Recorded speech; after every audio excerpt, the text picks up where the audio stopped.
Lutar pela dignidade humana, pelo bem comum e pela justiça social, em especial a atenção aos pobres e sofredores, é o que propõe a Igreja Católica na campanha da fraternidade deste ano, que tem como tema Eu Vim para Servir.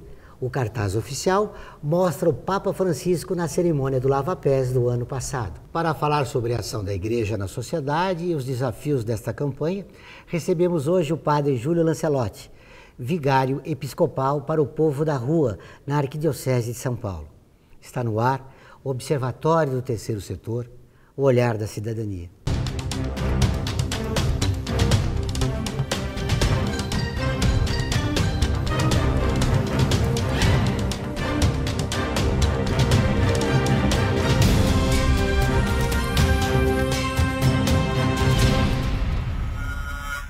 Júlio Lancelotti foi ordenado padre há quase 30 anos.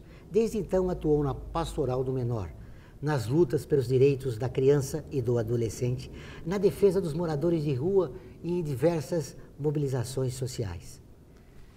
Tudo bem, padre? Muito obrigado pela entrevista. Eu agradeço. Com o Papa Francisco, a Igreja voltou a um protagonismo que gerações aqui no Brasil esperavam. Como é que o senhor vê o atual momento da Igreja no Brasil? Bom, é difícil ter um retrato perfeito, completo e acabado. O que é importante é que o Papa Francisco está retomando aquilo que há 50 anos foi a proposta do Concílio Vaticano II. E o que é importante é de que este ano estamos celebrando os 50 anos do Concílio, os 50 anos da Constituição Pastoral Gaudium et Spes, que é justamente as alegrias, as esperanças, o voltar dos olhos da Igreja para o mundo. A campanha da fraternidade, ela sempre, desde 1964, é presente na Quaresma para fazer um chamamento e dar um foco. É preciso ter conversão. Conversão não é mudar de religião. Conversão é mudar a maneira de pensar, de ver e de agir. Então, ter um foco em relação a quê?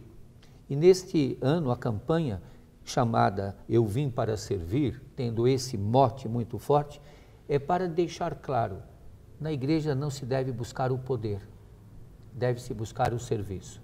O grande sinal é servir e defender e proteger a vida onde ela está ameaçada.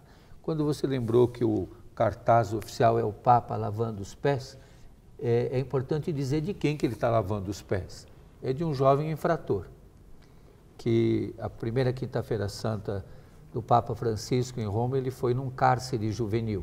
E neste ano, ele vai também num presídio, na periferia de Roma, para lavar os pés dos presos e das presas. O que isso tudo significa? De que a igreja tem que estar envolvida onde a vida está.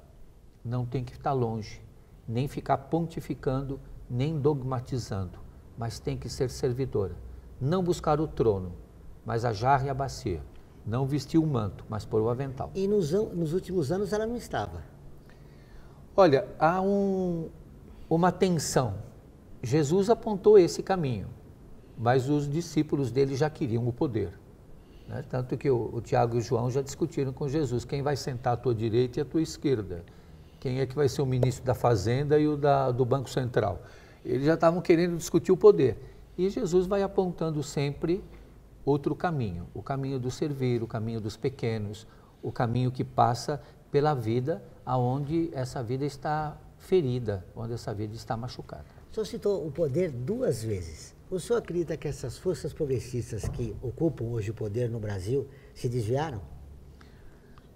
Olha, isso a história vai julgar, né? Porque o julgamento sempre no momento, ele sempre puxa mais para um lado do que para o outro. Eu gosto muito de ouvir os analistas econômicos e os analistas políticos, parecem que eles fazem as suas análises como se fossem de outro planeta e estão assistindo. Então, todos nós estamos envolvidos no grande imbróglio que é a existência e a existência dentro de um sistema e um sistema com interesses muito grandes. É aquilo que o Papa Francisco diz, se a bolsa cai, todo mundo fica espantado. É crise de confiança, E aí dá problema na bolsa, aumenta o dólar e etc, etc. E o que ele disse, mas se um morador de rua, como hoje foi encontrado morto no metrô Belém, isso não espanta ninguém.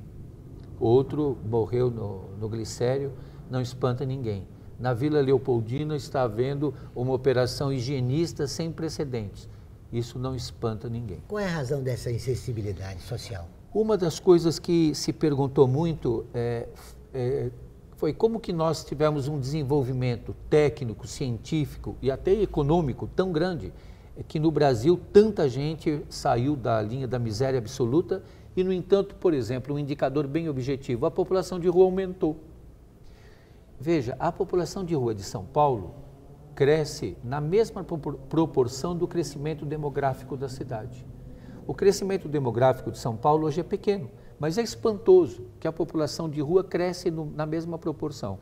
Em Nova York, são 60 mil pessoas que vivem pelas ruas.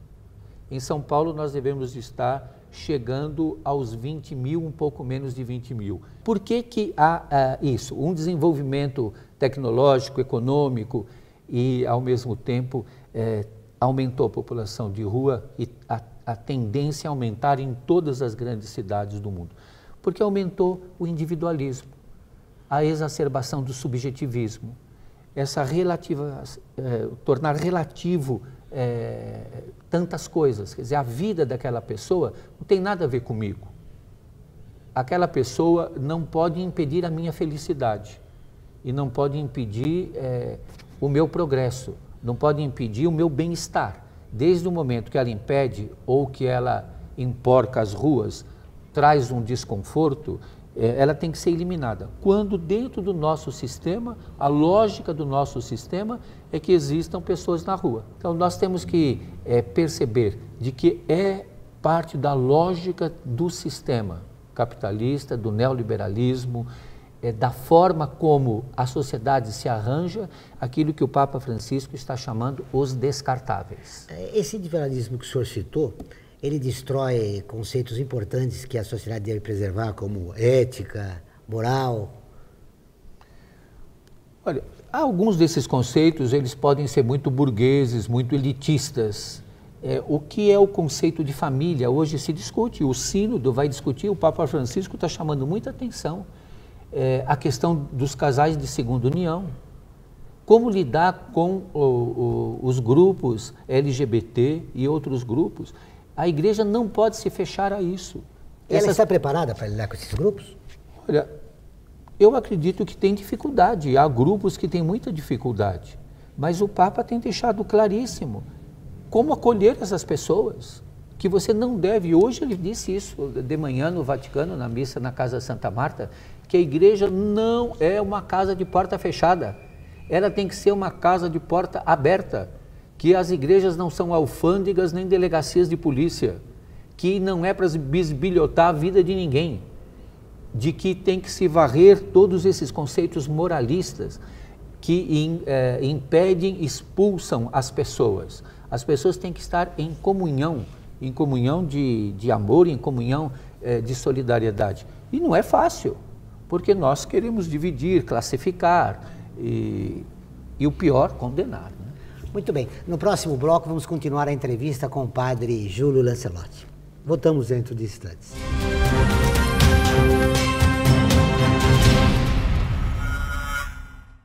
A FUNASP colabora com a USP nas relações entre fundações por meio de fóruns, simpósios, seminários, pesquisas e intercâmbio de informações, além do seu investimento na área social. Para melhores informações, entre no nosso site www.funasp.org.br. FUNASP, um marco entre o universo acadêmico e a sociedade. Internacionalizar a economia afeta o seu emprego? Para onde vai o Brasil? Ter opinião sem análise é só repetição. Repetição, repetição, repetição, repetição, repetição, repetição, repetição, repetição. Informação é importante. Análise é fundamental. Le Monde Diplomatique Brasil. Independente e crítico.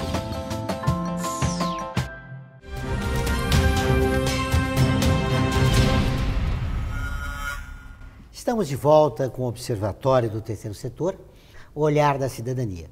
No programa de hoje, conversamos sobre a campanha da fraternidade e a ação da Igreja Católica.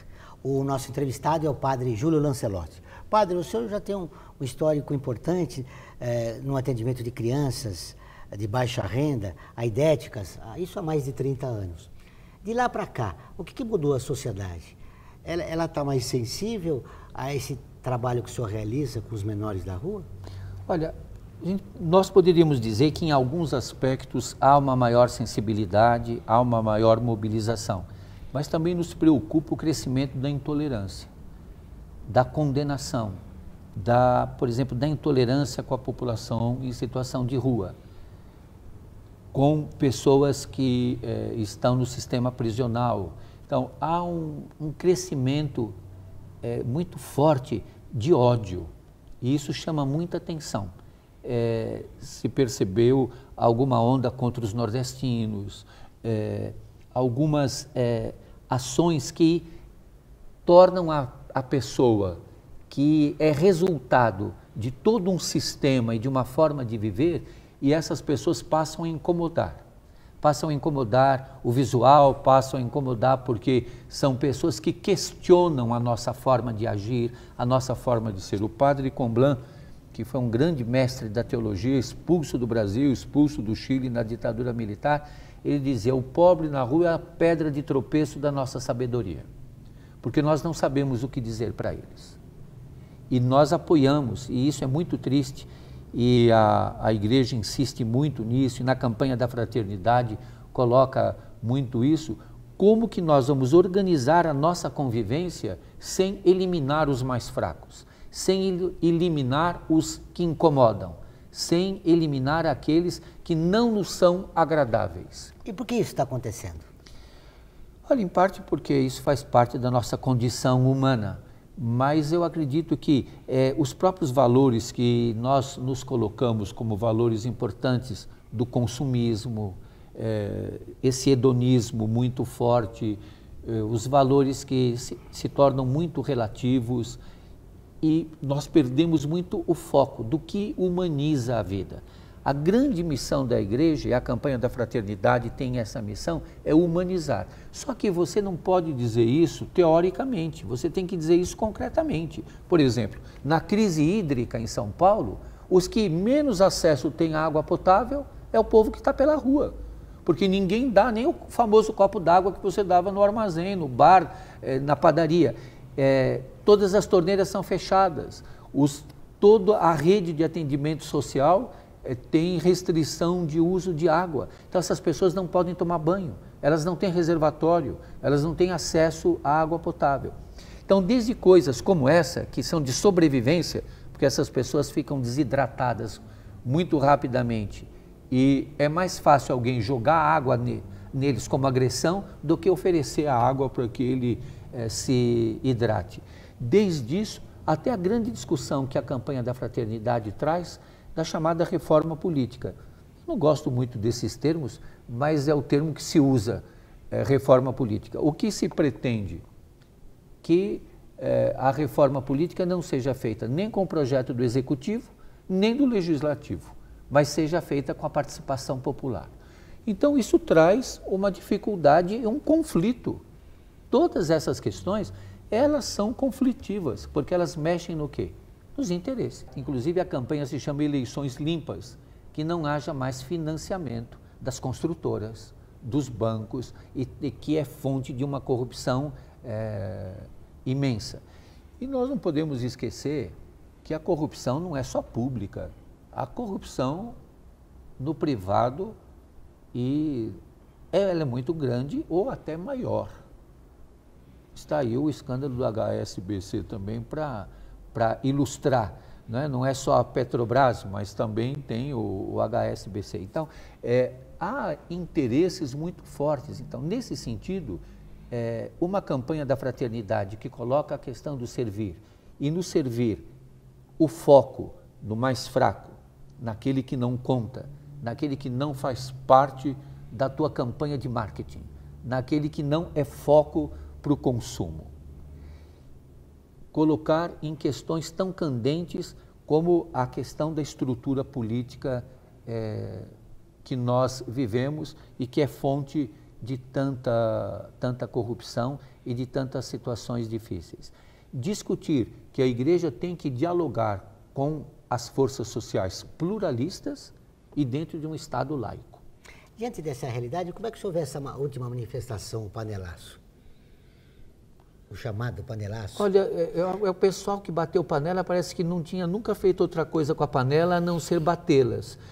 Não parece que é um pessoal que lava a panela, que tem que comprar comida para pôr na panela e que cozinha.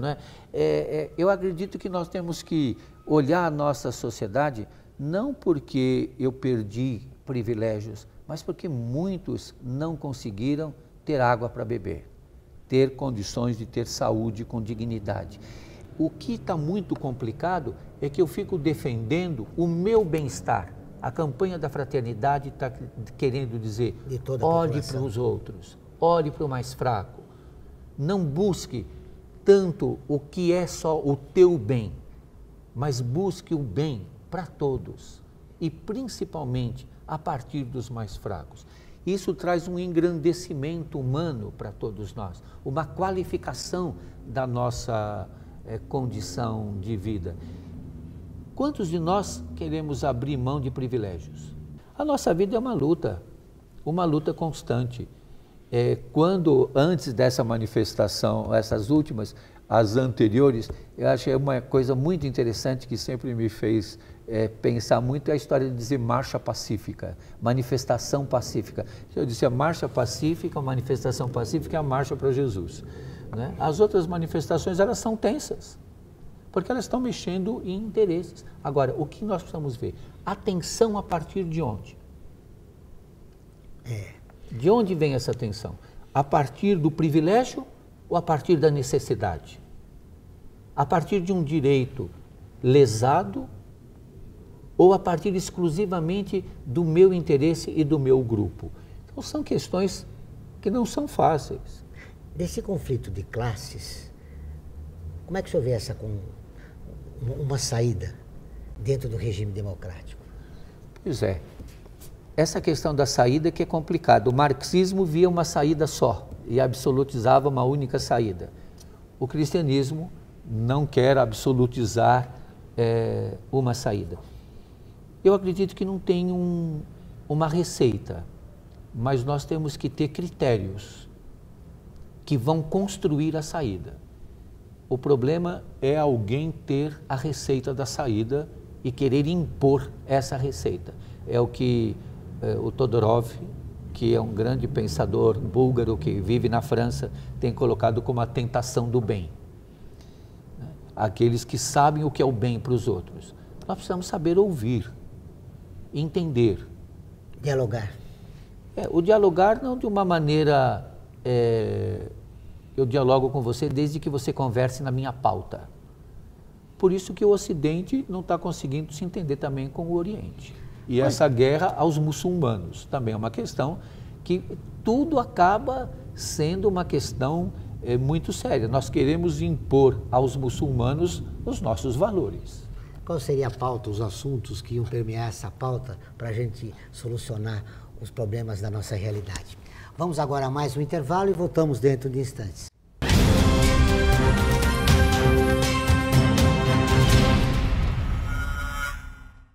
A FUNASP colabora com a USP nas relações entre fundações por meio de fóruns, simpósios, seminários, pesquisas e intercâmbio de informações, além do seu investimento na área social. Para melhores informações, entre no nosso site www.funasp.org.br. FUNASP, um marco entre o universo acadêmico e a sociedade. A campanha da Fraternidade de 2015 incentiva-nos ao serviço, ao diálogo e à cooperação com a sociedade, no intuito de superarmos juntos os desafios atuais, promovendo a dignidade humana, o bem comum e a justiça social. Realização CNBB.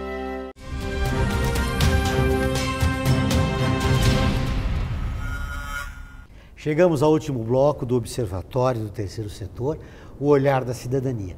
Nosso convidado de hoje é o padre Júlio Lancelotti, vigário episcopal para o povo da rua na Arquidiocese de São Paulo. Padre Júlio, no bloco anterior, o senhor questionava o tipo de diálogo que nós devemos ter aqui na sociedade brasileira a respeito de nós encontrarmos uma solução para os problemas que envolvem o Brasil neste momento. O senhor acredita, a partir das últimas manifestações de rua, que nós caminhamos por um momento perigoso para a nossa democracia? Pois é, aí eu perguntaria, qual é a nossa democracia? Porque nós falamos de uma democracia representativa. Pois é. Que os poderes já estão envelhecidos. Pois é, uma democracia representativa hoje responde sem ter controle dos meios de comunicação, da grande mídia, sem ter controle do judiciário. Então, eu acredito que se nós queremos discutir dentro desse conceito e dentro desse jogo, é uma democracia muito formal e uma democracia que tem uma forma estabelecida e que privilegia alguns.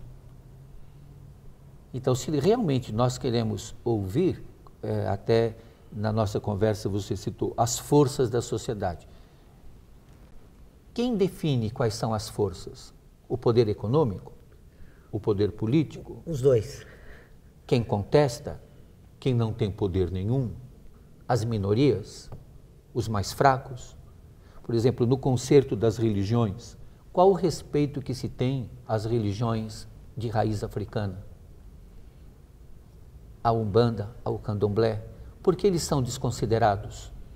Por que eles não são tão respeitados como todas as outras religiões? Por que são respeitadas e mais prestigiadas as religiões que, de certa forma, controlam o comportamento e domesticam?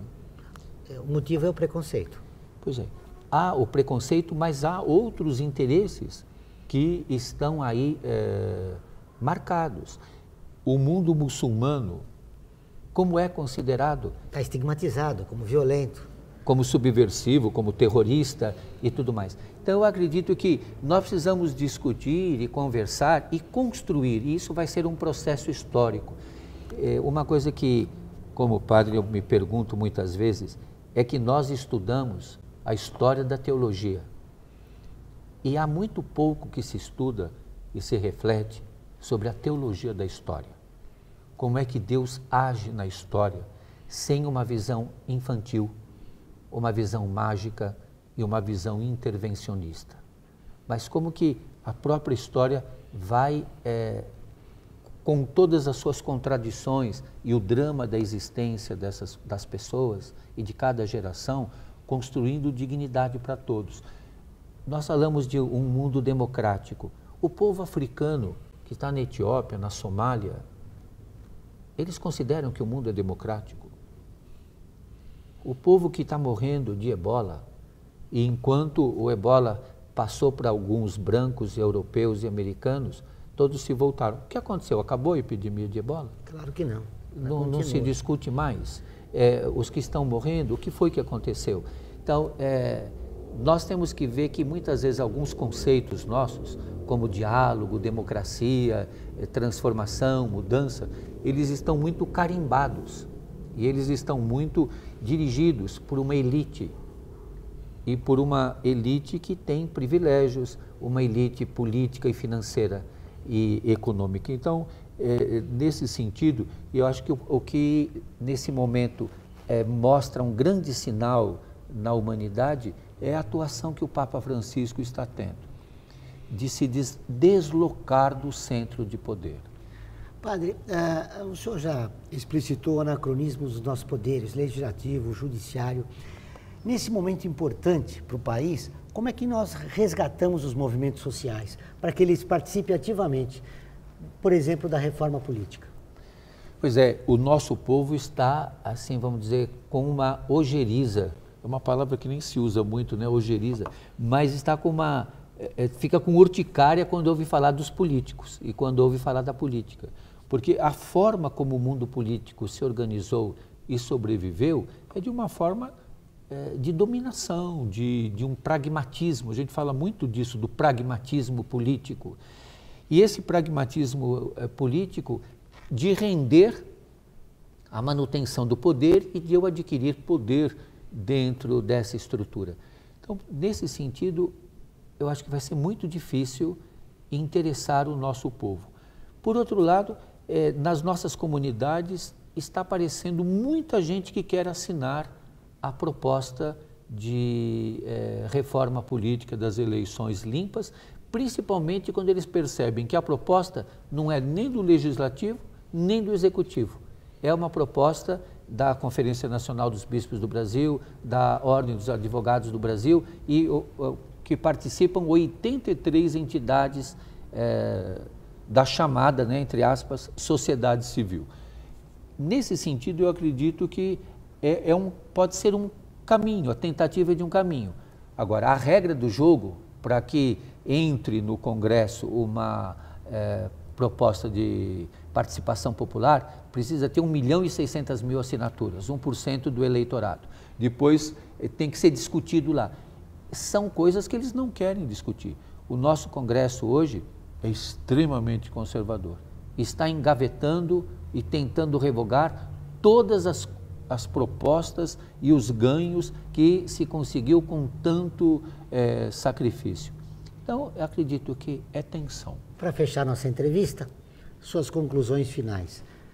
O senhor vê com esperança esse momento? Nós podemos resgatar a cidadania de milhões de brasileiros que estão marginalizados? Eu acredito que nós podemos incomodar bastante. Que se nós não conseguimos sentar à mesa, nós temos que puxar a toalha. Se nós não conseguimos partilhar o pão, nós temos que quebrar o pé da mesa. A gente tem que chamar atenção, tem que deixar o prato cair, quebrar e mostrar. É preciso olhar para todos, principalmente para os que nos incomodam. Prazer em vê-lo, muito obrigado pela entrevista. O Observatório do Terceiro Setor dessa semana termina aqui. Para rever este e outros programas, acompanhar nosso programa de rádio, notícias, comentários dos colunistas, acesse o portal observatoriotercesetor.com.br ou nossa página no Facebook. Participe do Observatório do Terceiro Setor na construção de uma sociedade mais justa, solidária e sustentável. Até o próximo programa.